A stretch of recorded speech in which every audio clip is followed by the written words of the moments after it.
welcome back to my channel. It's your girl Stels. If you're new here, welcome. If you're a returning subscriber, thank you so much for the love, guys. It's been amazing. And if you have been watching my videos and refuse to subscribe, what is the matter? Help your sister out. Let your girl get to 2K before first quarter of next year. That's the goal, guys. That's the goal. We've been monetized, you're making money, but we need to make more money. Cheddar, cha-ching. Anyways, guys, so please subscribe if you haven't. Like this video, turn on your post notification, and in fact, like this video first before I even go. I'm seeing so many people will be commenting, engaging in the video, but they're not liking. Don't go no thumbs up. Just like that video. Like it first. So that I can proceed to give you what you need. So let's talk about the differences in my experience in banking in Nigeria and working in the financial sector here, or financial institution here in Canada. So I'm going to start with the types of accounts. When I came here and I entered the bank, I was like, I want current and savings. Anybody tell you what is current accounts? Anybody understand what you're talking about? It's checking and savings. Most times when you even see current account, it goes to a business account. When an individual wants to open an account here, it's either you open a checking or a savings. So Nigerian bankers, don't come here and be saying current and savings. Because it was just rolling out the tip of my tongue. Like, do you want current or savings accounts? It's checking and savings. So checking is, checking, you have a check. Then your savings account. There are different other kinds of accounts. They are investment accounts. However, the predominant one is either a checking or a savings account. Now, unlike, I have my notes here, so just in case you see me looking down. In Nigeria, fixed deposits, Barakasa is plenty. Every bank in Nigeria would offer you fixed deposits, But here, they have short and long-term investments. It's not called a fixed deposit. They have long and short-term investments. You can either do a guaranteed investment like a GIC, or a mutual funds. There are different kinds of investments, so there's no term. Like there could be in some certain banks, but my organization and the ones I've actually visited and the ones I bank with, ain't nobody tell me anything about a fixed deposit. In fact, when I went to TD and I told them, do you do fixed deposits? The investment guy was like, madam, what are you talking about? Just tell them you want to do some form of investment, either a short-term or a long-term investment. So yeah, and in Nigeria, I realized that if you want a registered kind of investment, like money markets, bonds, commercial papers, you cannot necessarily get them in the bank. There are some banks that you can get to, like Stanbic IBTC. But I knew when I was working in GT Bank, I couldn't offer that option to customers. I would refer them to either go to AXA Mansard or something. We're not offering money markets. But now that GT has, they have their own insurance investment platform, they can. But I know back then, we're not doing money markets for any customer. And the percentage of money market then was quite high. I think when I started money market, it was like 12%. It rose up to 16% and it went down. Well, guys, if you're in Nigeria now, even if you're abroad now and you have Naira, please go and put it in money markets. As of yesterday, the rate was 19.8. A week ago, it was close to 21%. People are taking their money out of the banks, and these companies are looking for a way to keep your money in the bank. So if you have money, go and tie it in a money market investment. So ATM is free. You know how your ATM will spoil in Nigeria? You have to start looking for it. Hey, my ATM card. Hey, my ATM card. Hey, my ATM card. Looking for ATM card up and down. And yeah, they don't call it ATM card. They call it debit card. DMC. Debit MasterCard. Like when I came here, I'm like, you want an ATM card? They're looking at me like, so ATM is the machine. There's nothing like ATM card. Let me draw our ears down. Nigerians. It's called a debit MasterCard. It's usually a MasterCard. It's not usually a Visa, but it's just a debit card. Anyways, we issue MasterCard, so that's why I call it DMC, debit MasterCard. But usually a debit card. It is not an ATM card. My husband would say, "Babe, you have me see my ATM?" As if it's the whole machine I'm looking for. Now, I'm always surprised when he says that. But when we came in, it was come to me and, babe, I beg, you have me see my ATM? You look, normal gist. But now when you tell me, baby, see my ATM, I was like, you mean your debit card? It's like, madam, you're in Nigeria, leave all those things. So it is not ATM card. ATM, not ATM card. ATM is the machine, automated whatever machine is the machine. The card itself is a debit card. You can either have a credit card. You can either have a credit card or a debit card. So the one the bank will issue to you is a debit card. So, and it's free, guys. You know how you pay. I think there are some products like in GT. I think your youth account, I forgot what we call it, that e-savers account, the card is free. Then GT start account, the card is free. Then upon renewal, that's when you pay. But this one, if your card spoil today, you go back to tomorrow, they will give you card. If your card spoil tomorrow, you go back the following day, you lost it, they will give you card. If your card spoil 5 times in 5 months, they will keep replacing your card for you at no cost. At least to the best of my knowledge. Then checkbook here. For some packages, for some products, it can be free. Like I think the first issuance of checkbook is free. And you know, do you know our customers print their own checkbooks themselves, their own checklists themselves? Customers can print it here in Canada. Or like in Nigeria, that I was working in check production unit and we were slaving to print out check booklets for people. Like that was core function of people to print out check booklets. We outsourced this function. We were printing it internally before, but we outsourced this function, you know, to another organization. But here, customers can actually print it themselves, or you can print it to them at a fee. Print it for them at a fee. Then we also have clearing here because we do exchange between other banks. I think ours is called Central One. I forgot what it's called in Nigeria. Is it NIBS? NIBSS? I think it's NIBS. I'm not sure. But here it's called Central One, where you do exchanges between banks and between financial institutions. Then, okay. Now in Nigeria, for the tellers, you have your individual till. I think that's what we call it, till. And I think they have, I don't know if they have a team till in Nigeria. But in Canada, we also have that, but we also have what they call a CRU, which is a recycler, is a cash recycling unit where it accepts deposits and it also dispenses cash. So it's like an ATM, but it can only be accessed by the staff. Like customer cannot walk to the recycler and request for money or deposit money in there. So it's just like an ATM, but it's just for the staff. So whenever people, you know, put in as much as they have their own individual or team till, we don't call it till here, we call it team cash or individual cash. So whenever you have it and there's a particular limit you can have in that your till, you put it in the recycling unit, you know. So it's just like an ATM. It's very beautiful. Google it. It's very beautiful. So it can only be accessed by the staff and it has cash in it. Then Saturday banking. Saturday banking in Nigeria was basically for the tellers and the backup and I can't remember, but I think basically the reason why they go to work on Saturday is not to attend to customer, it's just to load the ATM. Because when I tell my colleagues here the way the queue on Nigerian ATM is, they're always amazed because you can rarely find a queue here. Maximum you can see is maybe 4 people. Because what do you want to use cash for? Like everyone is using their cards. What do you want to use your cash for? Everyone is in their cards, you know, except you want to make some certain kind of payments or something, you know. So yeah, so Saturday banking basically in Nigeria is to go and load the ATM. I don't know if they've actually implemented real banking, like customers can go in and do transactions. I don't know if they've implemented it now, but when I was in banking in Nigeria, was basically to go and load ATM.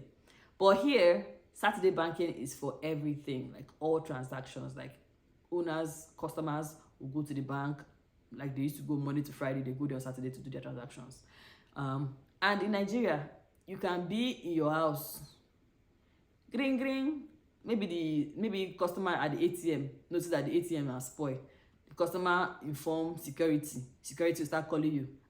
Madam, ATM no dey work. You will be rushing down to the branch to come and fix ATM. You know they happen here. ATM out of service is out of service. It will remain there till we come back. Nobody will come extra time to say you want to come and log in, come and check who dash who born monkey. Nobody's coming to the branch to come and check ATM out of service or not. If it's out of service, it's out of service. Another thing, I don't have it here, but I would say it is security. You know how in every Nigerian bank, there's always one uniform person. What is one? There's always multiple. There's one that will be at the gate. There's one that will be in the entrance, opening door for you, or patting people down to check if you have any contraband before you enter the bank. Nothing like that here. That was a shocker for me, because I've been in some certain situation where we had violent customers and we had to be the one to de-escalate. I was like, if this person you born like this, who's gonna fight? Who's gonna take cover? We're just gonna take cover. Nobody's gonna fight. So I have looked at all the banks I have come across in Kitchener-Waterloo, and I have never seen a security person in the front of any security. Like, I've never seen a security person. Yes, never ever seen a security person in front of any bank here in North Ontario, like in Kitchener-Waterloo. I don't know if it's like that in Toronto or every other organization, every other province, but for this Kitchener-Waterloo, I never see security man. Or yours is your case if you think that somebody will come and help you and fight a disgruntled customer. So then I've noticed also the security majority of the banks have, or I think the main security is the alarm system. Like for every cash room or any cash machine, there's always an alarm that triggers if you don't have the right combination, or if you don't have or if it's not disarmed before you utilize it. So I think that is their own security measure. And if it is not disabled between a particular period, it triggers to, I think, the police or something, and they begin to come or something like that. So yeah, so that is for Saturday banking. Next thing on my line is marketing and target pressure.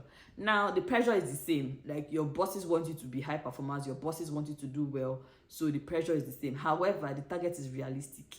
Unlike in Nigeria, they'll be telling people, go and open 1,000 accounts, go and reactivate 500 dormant accounts. How will I force somebody to come and reactivate account that she has abandoned since NYSC?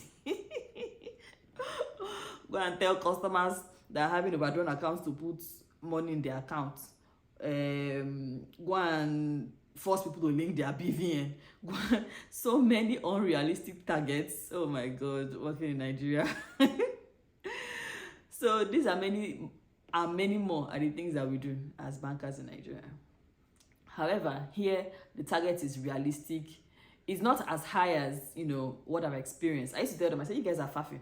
You guys are what? You are faffing. My team members, like, you guys are faffing. Because if you come with the pressure I worked in Nigeria, you understand that it's totally different. So there's pressure, but it's realistic. There are salespeople that have core sale targets, and I feel for them too, because they have to meet their target, or to get their bonus and all of that. I don't fall in that category, but yes, there's also people that have figure targets to actually meet. Then fraud. If you think that, because it's Africa, fraud is too much, but here, a civilized country, fraud no day, you are joking. I even think the fraud there is even more than the fraud in Nigeria, honestly speaking, because there are variants of fraud. In Nigeria, basically the fraud is, or the scam is, someone send you link, you click, or they call you, give me this code, you give them. You have to be involved in one way or the other. But yeah, the scam is intellectual. There is identity theft. People are stealing people's identity to go and open accounts, do dubious things and disappear. There's identity theft. There is a grandparent scam.